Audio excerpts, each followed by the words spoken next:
July 1999 was the month of both jubilation and relief for India and the Atal Bihari Vajpayee-led government for the manner in which the potentially destabilizing Kargil war ended.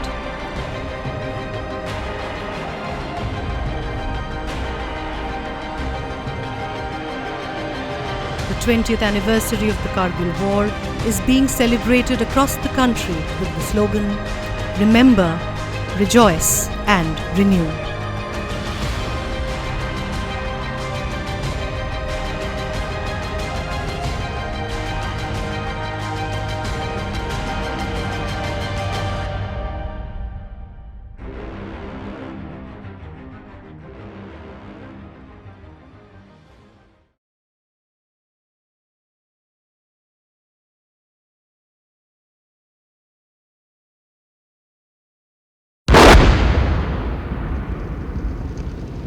In the spring of 1999, the world gradually became aware of Pakistan's intrusion into the Kargil-Dras sector of Jammu and Kashmir, a provocation that would incite the limited war now known as the Kargil conflict. This clash represented a watershed in India-Pakistan relations because it demonstrated that even the possession of nuclear weapons might not dampen the competition that has persisted historically between the region's largest states. But the conflict distinguished itself in other ways as well, especially in the scale and type of military operations. The Kargil conflict took place between 22nd May and 26 July 1999 in the Kargil district of Jammu and Kashmir and along the line of control. The conflict began when Pakistani soldiers disguised as Kashmiri militants infiltrated India to positions on the Indian side of the LOC, which serves as the de facto border between the two countries. Pakistan's deceit, led by the wily and audacious army chief General Pervez Musharraf, along with 3 other generals, of occupying mountain peaks in the high Himalayas and posing a challenge to India's territorial integrity, was foiled by the resolve and raw courage of the Indian military. हम शांति चाहते हैं, ये तो दुनिया ने देखा। अब दुनिया ये देखेगी कि हम शांति की रक्षा के लिए और अपनी शक्ति का भी प्रदर्शन कर सकते हैं। लड़ाई के परिणाम के बारे में भी मेरे मन में कोई संदेह नहीं है। हमारी विजय निश्चित है और हम विजयी होकर दिखाएंगे। The Pakistanis aimed at capturing mountain peaks overlooking National Highway 1A. The strategic importance of this design was to get a vantage point in launching attacks on NH1A, thereby cutting off the only supply line to Leh Ladakh and Siachen regions from the rest of India. Pakistan's Northern Light Infantry had already occupied 132 Indian posts across a 100-kilometer wide expanse, with a depth ranging between 7 to 8 kilometers inside Indian territory. And the Indian Army needed to retake those positions with force. The attacks began on 22nd May, and that is when the 18 Grenadiers and the 1st Battalion of the Naga Regiment discovered that the Pakistani positions were extremely well defended. After a week of inching forward, the Grenadiers suffered more than 150 casualties, and one Naga fared no better. That's when the Indian Air Force was pressed into service and tasked to act jointly with the ground troops on the 26th of May, thus marking the commencement of Operation Safed Sagar. During this time, the Indian Air Force rapidly adapted to the air campaign's unique operational challenges, which included enemy positions at elevations of 14,000 to 18,000 feet, a stark backdrop of rocks and snow that made for the uncommonly difficult visual target acquisition, and a restriction against crossing the line of control that forms the border with Pakistan. The conflict also highlighted some of India's military shortcomings. The current Air Officer Commanding-in-Chief, Western Air Command Air Marshal R. Nambiar, who was a wing commander then, recounts the operation vividly. On the 28th, we lost a Mi-17 and 4 of our air warriors died attacking Tololing. Correct.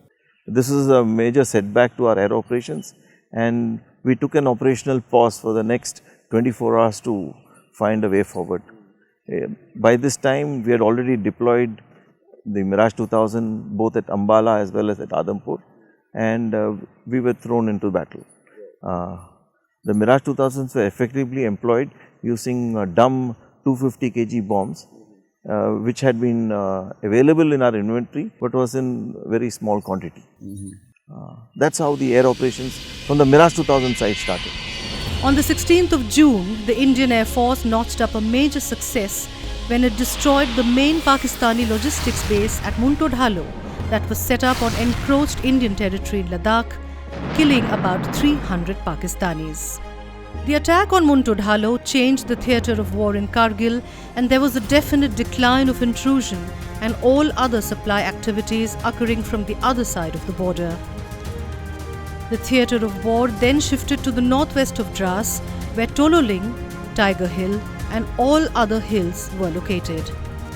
Mirage 2000 struck as many as 25 separate designated aim points towards the campaign's end, and on July 4th, the Indian Army recaptured Tiger Hill after an 11-hour battle. The next day, the Indian Army took control of Dras.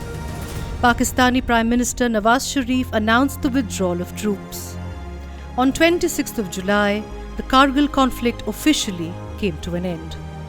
The Indian Army announced a complete eviction of Pakistani intruders. This day has since been marked as Kargil Vijay Divas. A heavy price was paid, however. Almost 550 troops made the ultimate sacrifice, and as many as 1,400 were injured.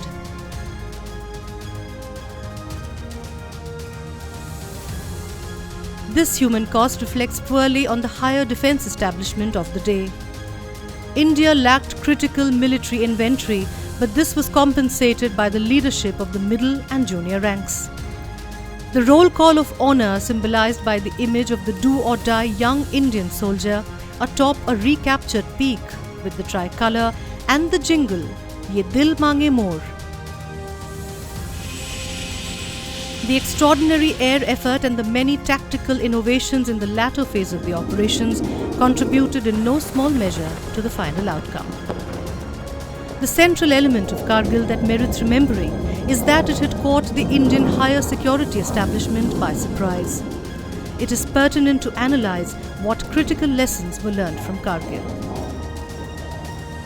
The intelligence failure, or the lack of seriousness on part of the political establishment, as well as of course the military leadership and the intelligence community. Lessons certainly have been learned, because even during Kargil, there was one intelligence coup, if you remember, that the conversation between General Musharraf and his Chief of General Staff was taped, or sort of taken by the RNAW, and it gave India the advantage. It was released after much debate within the government. So it was a mixed bag really, and since then the successive governments have really strengthened the intelligence apparatus, and no better proof of that than what India did in Balakot. So India has actually upped its intelligence capability within Pakistan and also to acquire information from there. But I still have some reservations about the coordination, which again has improved tremendously. I mean, if you look at the last 5 years, India has managed to avert a major terrorist strike in any of the big cities or cities outside Kashmir, Jammu and Kashmir. So that actually is a testimony to the better coordination and better information gathering capabilities of the intelligence community, as well as the three armed forces. But you can never be good, you have to always be better than good, and there is nothing that you cannot improve further. So I think certainly we have come a long way from what happened in Kargil. While remembering the fallen soldier is commendable, it may be desirable to also remember and reflect on India's institutional approach to national security.